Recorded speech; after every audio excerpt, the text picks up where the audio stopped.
Our next review of the day is going to be for the film Mickey 17. Mickey 17 is the eighth film directed by Bong Joon-ho. Bong Joon-ho, probably know his filmography. He directed Parasite, which was the big winner several years ago, this past Oscar season, several years ago. Huge winner, Best Picture, considered one of the greatest movies of the 21st century there. He's also done amazing films like Host there, Memories of Murder, Mother as well there, Snowpiercer, Oakjaw. Great filmography, Bong Joon-ho. And this has been one of my most anticipated movies. It was supposed to come out last year. Mhm. Then it was supposed to come out, I think, January of this year. Then they pushed it back again. So this movie's been delayed a couple of different times. So I was kind of having me worried. I was like, oh shit, is this not going to be that good of a movie? They've delayed it and delayed it.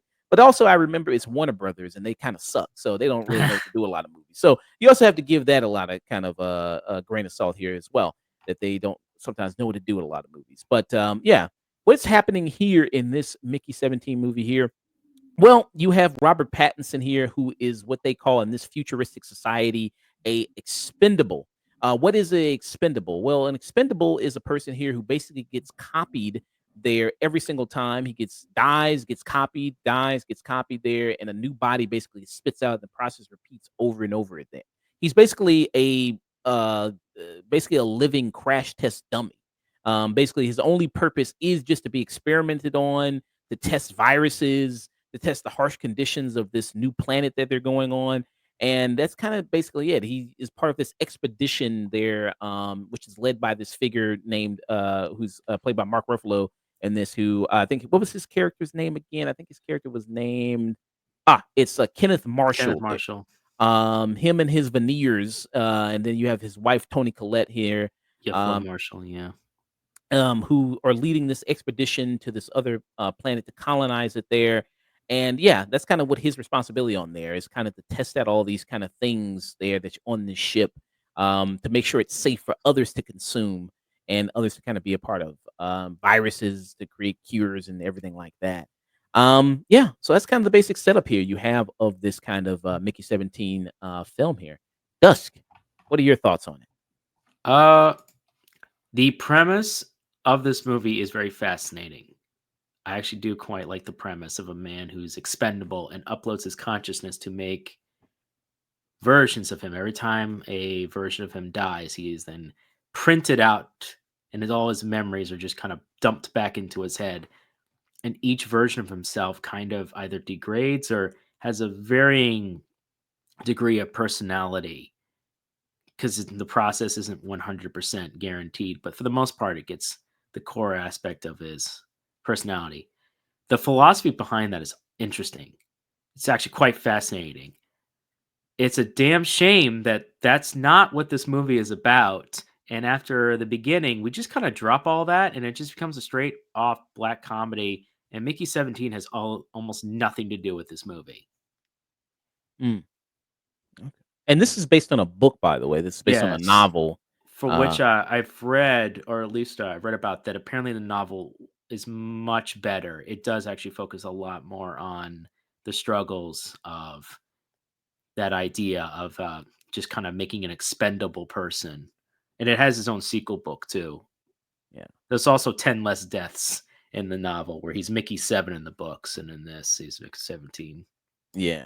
Yeah, you mentioned that point. And the book is written by Edward Ashton. Yeah, like I said, the book is called Mickey 17, and there is another sequel. There's a sequel book called Antimatter Blues. Mm-hmm. That sounds like a Cowboy Bebop movie there. But yeah, so he's got a sequel book there as well. I don't know if they're gonna do a sequel. I don't know. But we'll see. Yeah, so I quite like this movie. I like, you said, the concept of it, of that's really not the main focus here of it. It's just kind of more, it kind of feels they use the more expendable thing for the gags more than the Yeah, actual philosophy and moral. They kind of get into it a little bit in the movie. There's like a little bit of not really. They abandoned it very quickly. That's not what this movie's about. the only time they get into it is explaining how the program came to be. A Yeah, little bit when there's they do like a 30 to flashback. 40 minutes. Yeah, 30 to 40 minutes. 30 minutes of this, by the way, has no bearings on the rest of the movie. Yeah, they do kind of a little bit of a flashback to show how the program, who Mhm. created it, who created the whole expendable process there, and then that the person who did create it, well, this person was a fucking psycho, and then they ended up doing it, and then it's just like, okay, it created this whole kind of law. It's like, okay, if you create another person and that other person kills somebody, then does that mean that you're guilty or is that person guilty? Do you all share a sentence? Do you split it? Like it kinda does that a little bit, but again, like me and Dusk were saying, it's not really the main focus. Really, the main focus of this movie is when they go to this planet and they meet these other creatures on this planet, and they're trying to, obviously trying to colonize this planet, colonize it, and it's like they're basically trying to like, "Oh, these they call them creepers, because of their appearance and the way they look. It's like, well, these are just monsters and savages and creatures and these ugly things. So let's just wipe them all away and let's just, plant our flag here. And so it's more like Princess Mononoke more than it is, kind of more of trying to be Yeah. something like that. So that I got a lot of comparisons from that with it. Hey, how's it going there, Hey, Hunter? how you doing? Hey, what's up? What were you kind of feeling? Did it remind you of anything? Yeah, oh yeah, this reminded me of a bunch of stuff. This reminded me of his other movie. This reminded me a lot of Snowpiercer? I got a little yeah, a lot Snowpiercer. of Snowpiercer. Snowpiercer, Princess Mono Nausicaa Valley of the Wind. Very much Valley of the Wind. Uh Moon a bit of Mm, Moon, the movie Moon with Sam Rockwell, although yeah. Moon's a far superior movie when it comes to this concept. Yeah. Honestly, this movie felt like they took the book and just went, "I like the premise, I like the idea, but we're gonna use none of it and just do my own thing. And we're gonna have a Trump stand-in, and we're just gonna" and this movie was supposed to come out a year ago, and, you can definitely feel it with the way Mark Ruffalo is vibing with it, and there's even a line later that goes, "This is how you lost 2 elections," and I'm like, "Ooh, didn't go the way you wanted, did it?" Mm, But it very much is a kind of in your face drama, and it's honestly this movie's more about Naomi Aki's character Nasha than it is about Mickey. Mickey does jack shit in this movie, absolutely jack shit. He doesn't really do much. He doesn't save the day. He doesn't even try to learn anything. He's just along for the ride. He's just a moron along for the ride, and it just gets taken over. And it's more of a black comedy with some of the most ridiculous, like the last act is a train wreck when it mm, comes to trying to wrap up what's going on. It feels very rushed and very well. We just got to wrap this up. We got to finish this up. Why does this character do this thing? Well, we just got to wrap it up. mm. Yeah. You mentioned, yeah, the supporting cast here. You have Yeah. Mark Ruffalo, who I mentioned. Mark Ruffalo, been very good in doing a lot of supporting roles lately. I loved Hmm. him in Poor Things. I thought he was really great in that and the comedic presence in that film. He shows up here. He's kind of like a mix of, yeah, I guess you would say like a Trump figure plus like It's a a Trump with an Elon even get jelliest, like television, even. televangelist. Yeah, televangelist. He's very much a televangelist. I've got mush mouth today. Televangelist there. Kind of like a mix of him and that Elon Musk is like that. That's a big thing because like I know Elon Musk talked about he wanted to go to Mars. Like he was supposed to have people live on Mars in like what like 2020 or something like that, 2024 or some shit. He talked about that. That mission is way past it when he said it was going to be due, but it's kind of like a mix of that kind of going Mhm. on. You get that kind of feeling, and then all his supporters are like diehard supporters. Like they go, "Oh my god, we love you, Mr. Marshall. Like we love you." And then they all wear red hats. So it's like, how can you not draw the comparison there? Um, his wife, Toni Collette, she's fun. I mean, Toni Collette's always amazing in everything she's ever in. I think so. I mean, they're very good at playing evil. They're very good. Like you do really hate them through most of the movie. You mentioned Naomi Ackie, who's in this. Who people might know Naomi Ackie. She was Whitney Houston in that film there. I Want to Dance with Somebody. Speaking of, we just spoke about the movie Blink Twice. She was the lead character in that film, Blink Twice there, which was directed by Zoe Kravitz. Naomi, I think it's balanced. I think that Naomi Ackie comes much more towards the end of the movie there, as far as being a really major character. But I still think I think Robert Pattinson as Mickey still has a good chunk of the movie, and he feels still like kind of one of the protagonists of it. What did you think about Robert Pattinson's choice with the voice there? Um, And let me play it. I think it's in this trailer. Let yeah, me go see if ahead. because he said he kind of based the voice of Mickey on like Steve Buscemi, I think a little bit there, like he was trying to do that. But let me see if it's in this trailer. Nothing was working out on Earth. Nothing was working out, and I wanted to get the hell out of there. You're applying to be an expendable? You read through the paperwork. Yeah. I should have read through it. Yeah, so you kind of got a little bit of that taste Yeah, of it's his very voice. nasally. Yeah, what'd you think about that? His acting choice Um, there. it's grating at first, but you do get used to it. Mm, yeah, and then he does like there's another Mickey 18 which Which comes he in. does a very different Yeah, version of a more kind of normal voice. yeah. Yeah. It didn't bother you, so you say you pretty much got used to it. Didn't really I bother you. mean, look, at a certain I just gave up with this movie. I'm gonna be perfectly honest. I just gave up and just said, "Do whatever you want, man. I just want to leave." Damn, you didn't. Yeah, you didn't really like it that. No, I didn't really like this movie. Wow. That's kind of. I mean, yeah. I mean, I guess we're gonna come. I'd be interested in hear your rating. I think we're gonna be opposite ends of the spectrum there. But Hunter said, "Oh well, Snowpiercer is great and Moon is fucking amazing. So is this good?" Well, I guess if you ask Dusk, he'll say, "Hell no, it's not." I But didn't hate this movie. I just wanted to leave. I think that means I think if you don't want to stay towards the end of the movie, I think that kind of means you probably hate it. I think that's a good sign that you hate it. If you say like somebody asks you after the movie, so how'd you feel about it? It's like, man, I want to fucking get out of there. It um, wasn't like it's fire. I need to rush out of here and leave. But it was like so are we done yet? yeah. And I don't know, did the crowd you see it because the crowd I saw with they Mhm. were laughing pretty hard at a lot of the Oh jokes. There yeah, was there were some people that were chuckling through the movie, and there was some chuckle words. I'm not going to say that there's not aren't things that work in this movie, but a lot of it is touch and go. There's a lot of this is pacing problems. A lot of this that has, especially the last act, and just it makes no sense. The beginning 30 minutes really, you could have just brushed that down to 5 minutes. You really didn't need any of that 30 minutes lead ups. There's not much of a reason to keep it. And the rest of it is I just wanted Mickey 17 to actually do something and not have to rely on all the side characters to do stuff. It's not an engaging viewing experience when the main character basically has no point in the story aside from the premise. That's not how you make a good story. And I know the director, he made some good stuff. I'm a big fan of a lot of his work. I do like it. I've been a big fan of his since I saw The Host around 2006, 2007 when I saw a DVD case and rented his movie out. And I've been a big fan of his. And he's always had this environmental message stuff in his movies. He's always had some kind of isms, whether this one is more about classism, it's also about environmentalism, it's about other issues. And science fiction is all about exploring those aspects. And I'm sure the novel also did so. But I guarantee the novel is goddamn better than this movie. mm, I don't know if it's him. I don't know if it was the script, but I don't know if it was the side characters and the performance.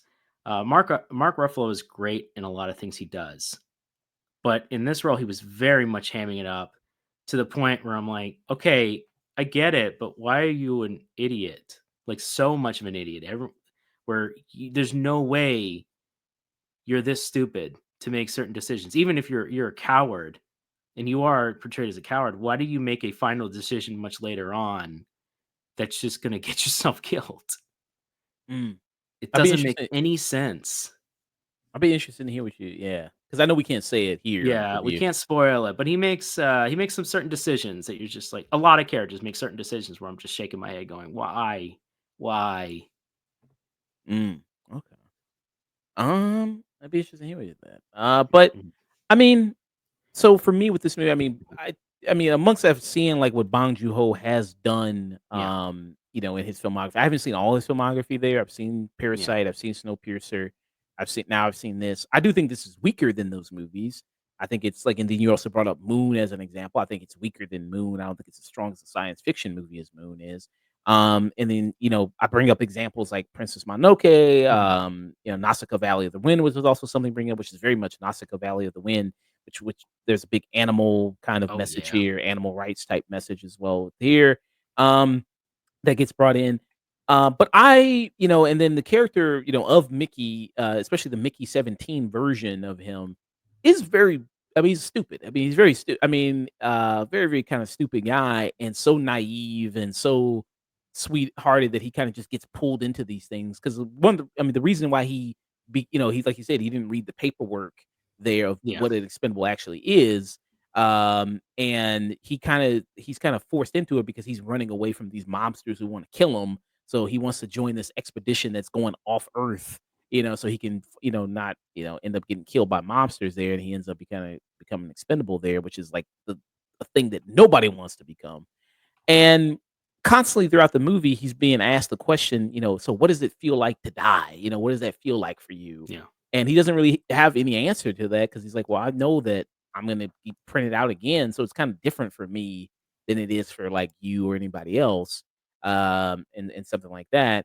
And then when there's kind of two versions of them, kind of like these separate kind of personalities of Mickey 18 and Mickey Yeah. 17, there's a thing where, one, it's like when they're kind of, have a choice to die or they're about to die, it's like the fear there because it's like you're this version of you and there will never be like this another version of you almost, and and that kind of gets brought up in the thing.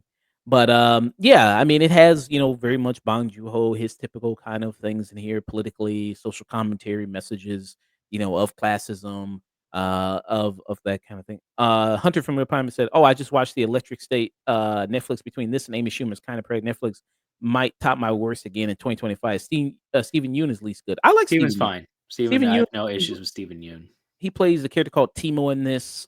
Basically, he's like one of those Weasley characters that you just like you want to see die so bad. Like, Yeah, the fact that he certain elements don't happen, you're like, oh, okay. yeah. But he's good in it. He's good at playing a Weasley fuck in it. So he's very good in that. Yeah, I ended up liking it. I liked it. And I enjoyed this. It's like I said, it's my favorite thing from Bong Joon-ho. No, but I still fall more side positive. So I give it a tune in. What about you? Uh, at the end of the day, visually, this movie looks interesting. It's got some good performances here and there. It's got some laughable performances in other ways. It's very tongue in cheek, very clearly tongue in cheek. But the premise, I really was very interested in this premise, and the fact that they just bungled it just to kind of waste it is really disheartening and really broke my heart. I really love the director's work. I really like his work, and to see him kind of fall more heavily into the comedy, where he's always found a nice balance when he did black comedies. Parasite is where he kind of started to lean a little further in it, but he's always had comedic aspects from even his very first movies. So to see it go that much further was really disheartening. As a sci-fi premise, I very find it interesting, but all this movie did was make me go, I should probably read the novel. I might Mm. enjoy the novel more than I like this movie. It feels like there are too many cooks, as it were, too many ideas, and nobody really wanted to settle exactly on what they were trying to do with this movie. And it suffers for that. Some of the performances, like I said, are good. I think Robert Pattinson is a very talented guy. He does a good job from differentiating between the two versions of himself. Very solid job, really showing the difference between the two. Yeah, one of his voices is really annoying and kind of grating, but that's the choice he made. I can't change that. I wish I could, but I would tell him maybe do something else. Maybe don't do that. Maybe But I can't. tell him talk like Adam Sandler. Do the Yeah, Adam maybe. Sandler. Oh, Yeah, do a little bit of Adam Sandler. Maybe that'd have been better. yeah, go for that. But no, at the end of the day, it's not the worst movie I've ever seen. It's not the worst sci-fi movie. Lord knows, no. So I'm gonna have to give this a low rental. Well, shit. It's a rental.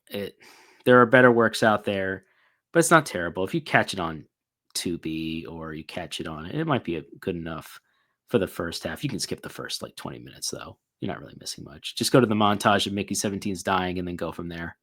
Mm, You really don't need a lot of that stuff. yeah. Yeah. So, low rental from Dusk. Basically, stream it on our scale.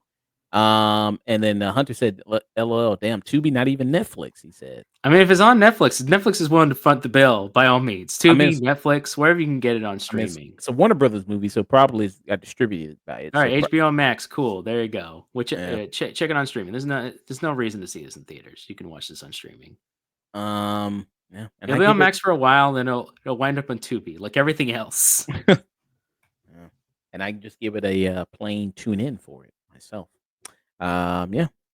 So that was our review for Mickey 17 in theaters now.